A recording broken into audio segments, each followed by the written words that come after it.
Bonjour à tous, ravi de vous retrouver pour cette nouvelle recette dans le duplex. Aujourd'hui pour notre recette nous allons utiliser une nouveauté, le set de 2 pichets Micro-Cook 200 et 500 ml. Ces pichets vont vous permettre de mesurer, de réchauffer, de cuisiner et de servir. Alors ils sont munis d'un bec verseur anti-goutte, ils sont sans danger puisque les poignées restent froides après cuisson et bien sûr ils se superposent pour éviter les éclaboussures dans le micro-ondes et bien évidemment pour optimiser la chaleur. Ils vont nous permettre tout d'abord de mesurer parce que ces pichets sont gradués tous les 15 ml.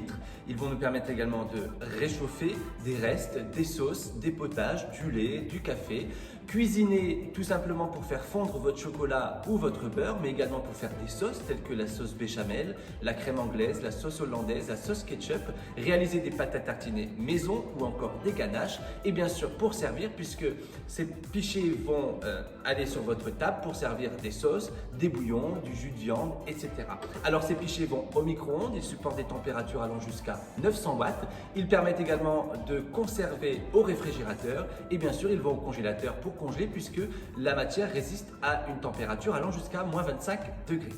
Alors pour cette recette, nous allons avoir besoin de 100 g de chocolat blanc à dessert, 50 ml de lait de coco, 20 g de margarine végétale, 100 ml de lait concentré sucré et 50 g de noix de coco râpée. Pour la première étape, nous allons utiliser le pichet Micro-Cook 500 ml dans lequel nous allons mettre les 100 g de chocolat blanc à dessert et les 50 ml de lait de coco que nous allons passer au micro-ondes 1 minute 30 à 360 watts.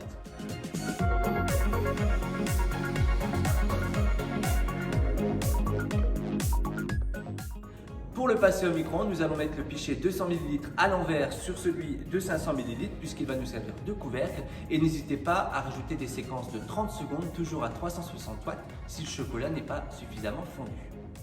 Une fois le chocolat fondu, nous allons mélanger à l'aide de la spatule fine en silicone et nous allons y ajouter la margarine coupée en cubes.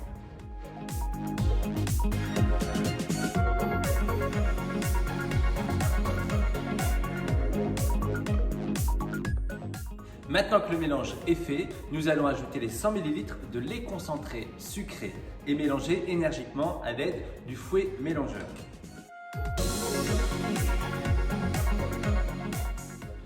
Et pour finir, nous ajoutons les 50 g de noix de coco râpée et la pâte à tartiner et terminé.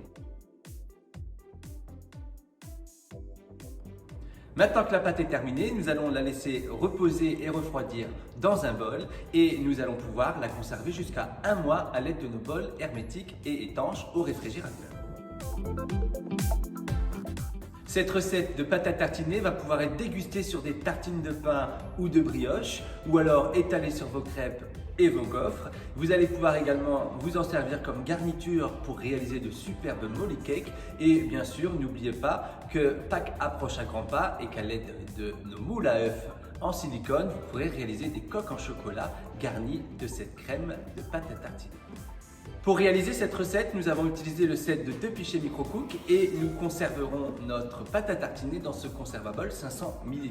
Si vous souhaitez vous équiper de ces produits pour réaliser à votre tour cette recette, c'est très simple. Le set de 2 pichets Micro-Cook est tout simplement le cadeau prise de rendez-vous que nous offrons à toutes nos hôtesses et nos hôtes qui décident d'organiser un cours de cuisine chez eux au mois de mars. Alors contactez vite votre animatrice ou votre animateur. Si vous n'en avez pas, rendez-vous sur tupperware.fr/connect. Ce serez vous, je ne perdrai pas trop de temps parce qu'elle est excellente.